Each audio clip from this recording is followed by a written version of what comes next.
nouvelles historiques. Vous parlez de Roi Mata, ce chef du XIIIe siècle, dont l'archéologue José Garanger a retrouvé les restes relativement récemment, il y a une quarantaine d'années.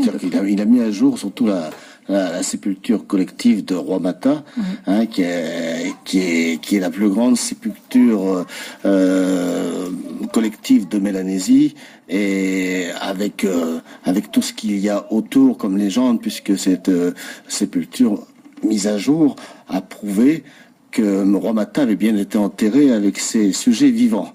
Donc c'est déjà un thème assez porteur, disons. Alors vous dites prouver parce qu'en fait l'histoire existait. On la connaissait, elle était racontée. Oui, Roi Mata, c'est donc un court roman, un court roman de mon recueil de nouvelles, puisqu'il y a 7 autres nouvelles dans mon recueil.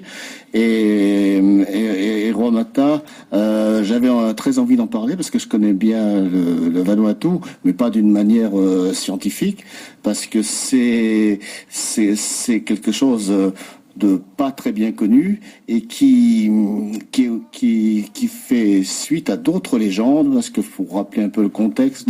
Roi Mata a régné dans les années 1500, donc c'est une légende qui a été transmise oralement et scientifiquement prouvée. En fait, cette légende n'en est pas une. Et c'est José Garanger, ethnologue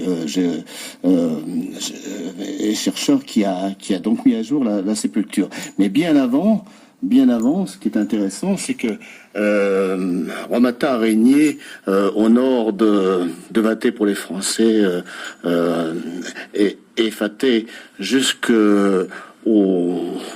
Aipi, Tongwa, les îles Shepherd. Mais il a régné après un cataclysme phénoménal, quelque chose qui est le plus important depuis l'histoire de l'humanité, comme l'explosion de l'île Santorin en Grèce. L'île de Koué, un volcan, une île qui faisait partie, pas du domaine, mais avant le règne de Roi Mata, une grande île a littéralement explosé, a disparu. C'est quelque chose qu'on a daté même précisément 1542 à cause des bouleversements climatiques de l'époque. On a été sous l'eau, retrouver les traces de ce mini-continent englouti. C'est quelque chose d'important. Donc, Roi Mata a régné après cette époque. C'est à cette époque, une légende formidable déjà avait cours, c'est que l'île de Koué a explosé suite au bon vouloir, à la magie d'un nommé Tombouc, qui avait été un petit peu roulé dans la farine par des amis.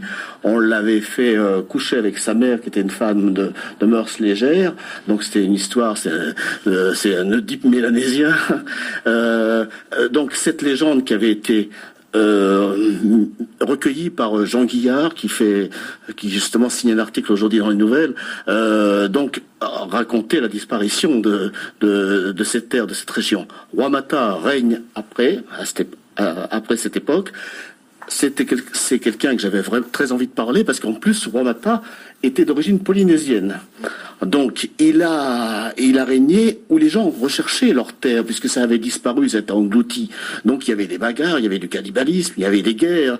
Donc Roi Mata a mis fin à tout ça, paraît-il, et donc il a laissé un souvenir impérissable. Et sa mort, c'est qu'on croyait être une légende, où on a dit que on avait tué ses sujets. C'est pas du tout une légende, puisque José Garanger, qui a fait des fouilles de 63 à 67 dans la région, a mis à jour sa sépulture. Donc, et c'est surtout les femmes qui ont été enterrées vivantes, en plus. Oui, parce que voilà, les hommes avaient le droit de boire du kava, donc on les a drogués au kava. Par respect, on leur a mis un petit coup de massue sur la tête, certainement, pour qu'ils souffrent moins. Leurs femmes ont été jetées vivante dans les tombes. Sans même boire de cava. José Garanger, quand il a mis à jour la sépulture avec toutes les autorisations qui vont avec, lever le tabou et tout, parce que c'est très compliqué comme histoire, a prouvé ça, parce que la position des corps, moi j'ai vu les photos des femmes enlaçant des corps bien droits, des hommes raides, mais les femmes étaient vivantes, même une femme qui a certainement essayé de se lever. Enfin, c'est quelque chose enterrer des sujets avec des rois, c'était quelque chose de courant, mais là, un aussi grand nombre, puisqu'il s'agit de 46 sujets qui étaient mis à jour. Mais on a fait un tiagoupé, là. C'est quelque chose d'important.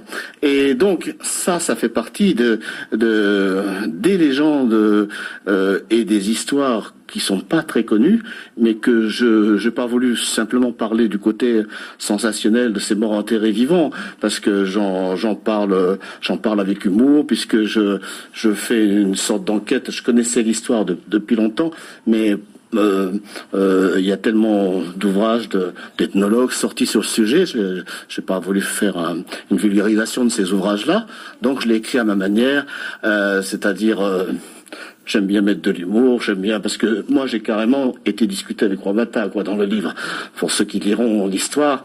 Donc mes informations sont de première heure.